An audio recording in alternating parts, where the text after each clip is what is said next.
అట్లాగే జేవీవి అధ్యక్షులు లక్ష్మణరావు గారు, వసుంధర గారు, శంకర్ గారు, సిపిఐ రాష్ట్ర నాయకులు శంకర్ గారు, ఈరోజు ఈ సదస్సుకు ఇచ్చేసినటువంటి సోదరులారా, సోదరిమణులారా, మన రాష్ట్రం ఎదుర్కొంటున్నటువంటి ఒక ముఖ్యమైన సమస్య మీద డాక్టర్ ఆల వెంకటేశ్వర్లు గారు, లక్ష్మణ్ రెడ్డి గారు చాలా వివరంగా మాట్లాడారు.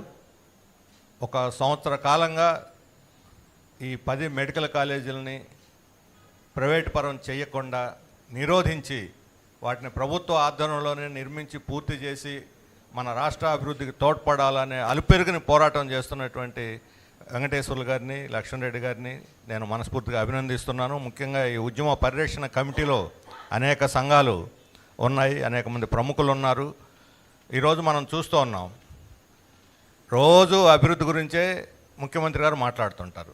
ఇప్పుడు ఆల వెంకటేశ్వర్లు గారు చెప్పారు, 10 మెడికల్ కాలేజీలు, 12 అంటే 10 పీపీపీ ఉన్నాయి కాకుండా ఇంకో 2 మెడికల్ కాలేజీలు ప్రారంభం కాకుండా ఉన్నాయి. 12 మెడికల్ కాలేజీలు కొన్ని వందల వేల కోట్ల రూపాయల విలువ కలిగినటువంటి జాతీయ సంపదని వృధా చేసేటువంటి హక్కు చంద్రబాబు నాయుడు గారికి ఎవరిచ్చారని అడుగుతా ఉన్నాను. అభివృద్ధి గురించి మాట్లాడే వాళ్ళు చేయాల్సిన పనేనా ఇది?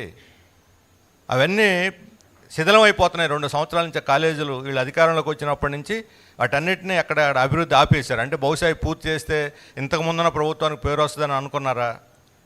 లేకపోతే అది ఆయన అన్నట్టుగా ప్రైవేటీకరణ చేసి మనం వదిలించుకుందాం అనుకుంటున్నారా? అంటే ప్రజలకు సంబంధించిన ముఖ్యమైన అంశం వైద్యం. ఈరోజు ఒక నిత్యావసరం వైద్యం అనేది ఒక ఇంతకుముందు కూడు గూడు గుడ్డ అంటుండేవాళ్ళం 3. ఇప్పుడు ఆ సరసన విద్యా వైద్యం కూడా చేరాయి. అటువంటి ఒక ముఖ్యమైనటువంటిది అనేక మంది అప్పులు పాలు కావటానికి, ఆత్మహత్యలు చేసుకోవటానికి, చనిపోవటానికి, ఆయు పరిమాణాలు పడిపోవటానికి, చిన్నపిల్లల మరణాలకి, వీటన్నిటికీ కారణమైనటువంటి ఈరోజు వైద్య రంగం ప్రైవేటీకరించి ఆల్రెడీ కార్పొరేట్లో వైద్యం వచ్చేసి ప్రజలకు దూరం అయిపోయింది. ఎవరన్నా తలనొప్పి వచ్చినా మందులు వేసుకోవడానికి భయపడుతున్నటువంటి పరిస్థితి వచ్చింది. అలాంటిది ప్రభుత్వ రంగంలో ఈ 10 మెడికల్ కాలేజీలు, ఆసుపత్రులు వస్తే ఎంతో ఉపయోగకరంగా సామాన్య ప్రజలకి మనం చాలా చోట్ల చూసి అన్నీ కూడా వెనకబడిన ప్రాంతాల్లో ఉన్నాయి, 1-2 కాలేజీలు తప్ప. అత్యధిక కాలేజీలు మన పేదవాళ్ళకి అందుబాటులో ఉంటాయి. ఇప్పుడు ఎయిమ్స్ ప్రభుత్వ ఆధ్వర్యంలో మంగళగిరిలో ఒకటి మనం రాష్ట్ర విభజన సందర్భంలో పోరాడి సాధించుకున్న ఎయిమ్స్ నందులో ఎంత మేలు జరుగుతుంది, ఎంతమందికి అందుబాటులో ఉన్నది. అలాంటిది అన్ని రీజియన్స్లో, అన్ని ప్రాంతాల్లో ఆ రకమైనటువంటి ఒక ఆధునిక వైద్యం ప్రజలకి అందుబాటులోకి వస్తుంది. ఇప్పుడు మన పల్నాడు మెడికల్ కాలేజీ హాస్పిటల్ని ప్రారంభిస్తామని మన ఆందోళన తర్వాత ప్రకటించిన ప్రభుత్వం. మరి దాన్ని ప్రారంభిస్తారా? ప్రారంభించి అన్ని సౌకర్యాలు ఇచ్చి మళ్ళీ ప్రైవేట్ వాళ్ళకి అప్పచెబుతారా? అదృష్టవశాత్తు ఇంతవరకు ఎవరు కూడా ముందుకు రాలా వీటన్నిటిని తీసుకోవటానికి. వాళ్ళ కళలు వాళ్ళు ఏమనుకుంటున్నారు? 2 అంశాలని మాట్లాడతాను. ప్రభుత్వ బాధ్యత ఎందుకు వదులుకుంటుంది? 2 కారణాలు వాళ్ళు చెబుతుంది. ఒకటి, ప్రభుత్వం దగ్గర డబ్బులు లేవు, స్పష్టంగా చెప్పారు. డబ్బులు లేవా? డబ్బులు ఇవ్వాలన్న ధ్యాస లేదా? చిత్తశుద్ధి లేదా? డబ్బు లేదు అని అంటే మాత్రం పచ్చి అబద్ధం, మోసం, అది అంగీకరించడానికి వీల్లేదు. ఎందుకంటే వేల కోట్ల రూపాయలు ఈరోజు కార్పొరేట్ కంపెనీలు దోచిపెడతా ఉన్నారు. విశాఖలో ఉన్నటువంటి డేటా సెంటర్లకి గూగుల్ పేరుతో అదానికి 22,000 కోట్ల రూపాయలు ఆగమేఘాల మీద జీవోలు ఇష్యూ చేసి అన్నీ ఉచితంగా ఇచ్చేస్తూ ఉన్నారు. ఎవరు సొమ్మని ఇస్తున్నారు? ఏమన్నా అదానీ పేదవాడా లేకపోతే గూగుల్ పేద కంట్రా? 1 ఎకరా 2 కోట్లు పెట్టి కొనుక్కోలేరా? వాళ్ళకి 99 పైసలకి ఇస్తున్నారు. ఆ డబ్బు వస్తే మెడికల్ కాలేజీని నిర్మించేయచ్చు. 22,000 కోట్లు అంటే ఈ కాదు, ఇంకొక 50 మెడికల్ కాలేజీలు కూడా పెట్టవచ్చు. లేదా ఇతర విద్యా రంగ అభివృద్ధికి తోడ్పడవచ్చు, ఎన్నో హాస్పిటల్స్ కట్టవచ్చు. మరి ఆ డబ్బు వాళ్ళకి ఇస్తే వచ్చిన డబ్బు వీళ్ళకి ఎందుకు రాదు? అలాగే మనకి ఇప్పుడు కేజీ బేసిన్లో, కృష్ణా గోదావరి బేసిన్లో ఈరోజు మనం పెట్రోల్ డీజిల్ దొరక్క క్యూలు నిలబడి ఇప్పటికీ తంటాలు పడుతున్నాం. గ్యాస్, కమర్షియల్ గ్యాస్ హోటల్లో మూతపడ్డాయి. చిన్న టిఫిన్ సెంటర్లు నడుపుకునే వాళ్ళు మూతపడ్డారు. కొన్ని వేల మంది ఈరోజు ఈ మూతపడినందువల్ల ఉపాధి కోల్పోయారు. సగం నడుస్తున్నాయి గ్యాస్ దొరక్క. మరి వాళ్ళ ఒక ఫ్యాక్టరీ పెట్టి మేము 1,00,000 మందికి ప్రత్యక్షంగా పరోక్షంగా ఉద్యోగాలు ఇస్తామనేవాళ్ళు. మూతపడిన ఈ హోటల్ వాళ్ళు ఎంతమంది పరోక్షంగా ఉద్యోగాలు కోల్పోతున్నారో చెప్పాలి కదా. హోటల్ అంటే 5 నుంచి 10 మంది చిన్న టిఫిన్ సెంటర్ల మీద ఆధారపడి ఒక 5-6 కుటుంబాలు బతుకుతున్నాయి. వాళ్ళందరూ వీధుల పాలు అవుతున్నారు గ్యాస్ దొరక్క కేవలం. కానీ గ్యాస్ లేదా? మన కేజీ బేసిన్లో కావాల్సిన గ్యాస్ ఉంది. మనకు 21,000 మిలియన్ టన్నుల మెట్రిక్ టన్నుల గ్యాస్ ప్రతిరోజు ఉత్పత్తి అవుతుంది. ఎక్కడ పోతుంది అంతా? పైప్ లైన్ ద్వారా రిలయన్స్ వాడు మహారాష్ట్ర, గుజరాత్లో పట్టుకెళ్తున్నాడు. మన రాష్ట్రానికి 4,000 టన్నులు అయితే సరిపోతుంది మనకి. మిగతాది అమ్ముకుంటే పార్లమెంటరీ స్టాండింగ్ కమిటీ చెప్పింది ఈ గ్యాస్ రాష్ట్ర ప్రభుత్వానికి 50% హక్కు. 12th ఫైనాన్స్ కమిషన్ చెప్పింది 12th సగం రాష్ట్రానికి హక్కు అది.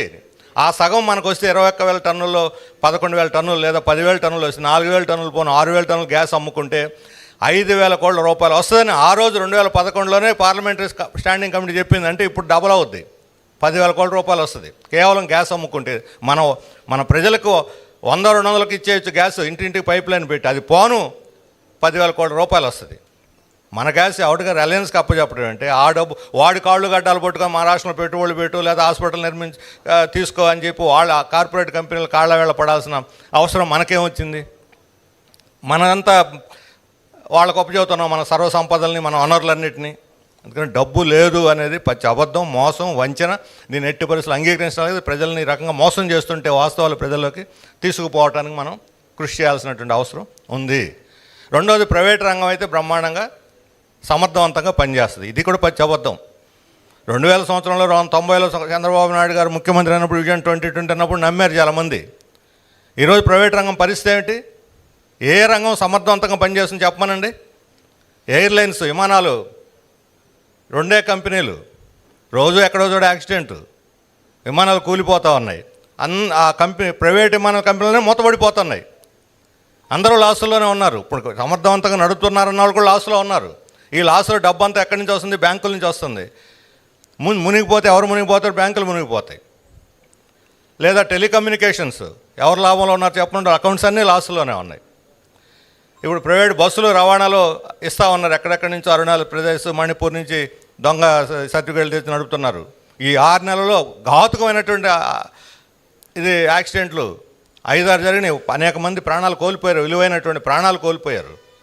ఇదా ప్రైవేట్ రంగం సమర్థత? అందుకని ప్రైవేట్ రంగం సమర్థత అనేది అక్కడ ఇప్పుడు పూర్తిగా ఫెయిల్ అయిపోయింది ప్రైవేట్ రంగం. ఇప్పుడు హైదరాబాద్ మెట్రో చాలా పెద్దది, ప్రతిష్టాత్మకమైనటువంటిది మెట్రో. ఇక్కడ కూడా మెట్రో చేస్తారు. L and T company, top builders, L and T company build చేసింది. ఇప్పుడు ఏంటి దాని గతి? ఇది నష్టాలు వస్తుంది, నేను బిల్డ్ చేయలేను, మీరు తీసుకోవాలంటే ఇప్పుడు తెలంగాణ ప్రభుత్వం నడుపుతున్నది. అంటే మరలా తిరిగి నేషనలైజేషన్ యుగం ప్రారంభమైంది. ప్రైవేటీకరణ ఫెయిల్ అయిపోయింది. వీళ్ళందరూ కూడా వనరులను దోచుకోవటం, లాభాలు పెండుకోవటం తప్ప వీళ్ళు నడపరు. దొంగ లెక్కలు చూపి నష్టాలు చూపించి బ్యాంకులు ముంచేస్తూ ఉన్నారు. ఇప్పుడు విదేశీ పెట్టుబడులు వస్తున్నాయి, విదేశీ రోజు టాము. నేను ఒకటే అడుగుతున్నాను, గత 6 నెలలుగా విదేశాల నుంచి ఎంత పెట్టుబడులు వచ్చినాయి, ఎన్ని మన దేశం నుంచి బయటికి పోయినాయి? 1,50,000 కోట్లు. మన ఒక్క ఏప్రిల్ మాసంలో 1,50,000 కోట్లు మన దేశం నుంచి వెనక్కి వెళ్ళిపోయింది పెట్టుబడులు. మనకు రాని పోను బ్యాలెన్స్ 1.5 అనేది మొత్తం కాదు, మనకు వచ్చేవి పోనీ లెక్కేసుకుంటే మైనస్ 1.5 కోట్లు, లక్షల కోట్లు వెనక్కి వెళ్ళిపోతూ ఉన్నాయి. షేర్ మార్కెట్ నుంచి వెనక్కి వెళ్ళిపోతున్నారు. ఏ విదేశీ కంపెనీ కూడా ఇప్పుడు ఇండియాలో ఉండడానికి సిద్ధపట్టలేదు. మరి ఏం ప్రైవేటీకరణ సమర్థత ఎక్కడ?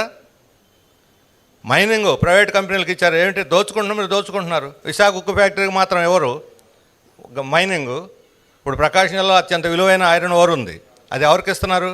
ఓ ప్రైవేట్ కంపెనీకి, జిందాల్ కంపెనీకి ఇస్తున్నారు. ఆ జిందాల్ కంపెనీ, అదే కంపెనీ విజయనగరం జిల్లాలో అల్యూమినియం ఫ్యాక్టరీ పెడతామని 10 ఏళ్ల క్రితం భూములు తీసుకున్నారు. ప్రహరీ గోడ కట్టారు తప్ప ఏమైనా ఫ్యాక్టరీ పెట్టారా?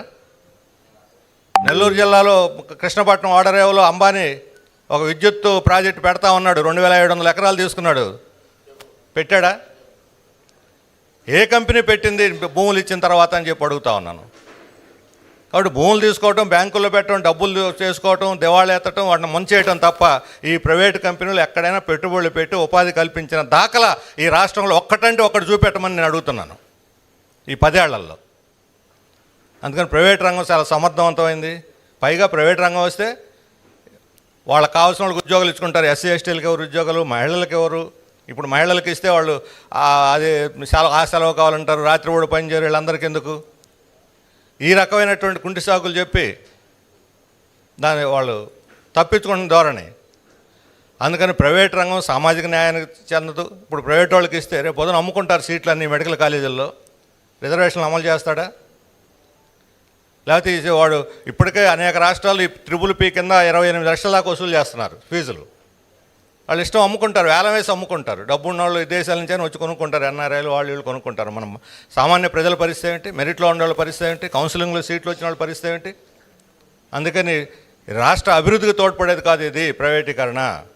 సామాన్య ప్రజలకు తోడ్పడదు, సామాజిక న్యాయానికి తోడ్పడదు, వెనకబడిన ప్రాంతాల అభివృద్ధికి తోడ్పడదు, వనరులను దోచుకుపోవటానికి, మన ప్రజల్ని రక్త మాంసాలు పెండటానికి ప్రైవేట్ రంగం తప్ప ఇది అభివృద్ధికి తోడ్పడేది కాదు. నిజంగా చంద్రబాబు నాయుడు గారు చిత్తశుద్ధితో అభివృద్ధిని కోరుకునే వ్యక్తే అయితే 10 మెడికల్ కాలేజీని ప్రభుత్వ రంగంలో తక్షణం నిర్మించి హాస్పిటల్ ప్రారంభించి ప్రజలకు అందుబాటులో తీసుకొస్తేనే ఆయన నిజంగా అభివృద్ధి కాముకుడు అని చెప్పాల్సి వస్తుంది. లేకపోతే అభివృద్ధి నిరోధకుడిగా చరిత్రలో మిగిలిపోవాల్సినటువంటి పరిస్థితి వస్తుంది. ఇప్పటికైనా సరే వాళ్ళు జ్ఞానోదయం అయ్యి ఏడాది నుంచి టెండర్ల మీద తెలను. ఇప్పుడు ఇక అన్నీ రాదు, 4 కాలేజీలను వచ్చేసి 4 కాలేజీలకు ముందు చేద్దామని గడ్డాలు మీసాలు పెట్టుకొని కాళ్ళు గడ్డాలు పట్టుకొని బతిలాడుతూ ఉన్నారు. మీకు అది ఇస్తాం, ఇది ఇస్తాం, ఈ కాలేజీలు ఖాళీ స్థలాలు ఉన్నాయి, ఇంకా అవి పెట్టుకోండి, ఇవి పెట్టుకోండి. వాళ్ళకి కన్సెషన్లు ఇస్తున్నారు. అయినా ఎవరింతవరకు ముందుకు రావట్లేదు. ఎందుకంటే లాభదాయకమైతే వస్తారు.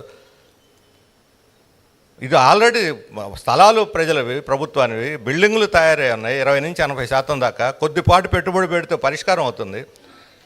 ఆయన నడిపినట్టును కూడా ఇప్పుడు మనకు పాడేరులో బాగా వెనకబడిన ప్రాంతంలో, గిరిజన ప్రాంతంలో ఉన్నది 50 సీట్లు ఉన్నాయి. వర్క్ నేను మొన్న పోయి చూశాను. ఏదో బహుశా నత్తన్నా వేగంగా నడుస్తాం పని. ఆడ బిల్డింగులు పూర్తి చేయాలి, 20 మంది కూలీలు పనిచేస్తున్నారండి. ఇప్పుడు మన రాజధానిలో మీరు చూస్తుంటారు 20,000 మంది, 10,000 మంది కూడా దొంగ లెక్కలు చూపిస్తున్నారు ఉపాధి అని చెప్పి. వాళ్ళకు కూడా సౌకర్యాలు, వాళ్ళు ఇచ్చిన నివేదిక అది, సౌకర్యాలు కూడా లేవని.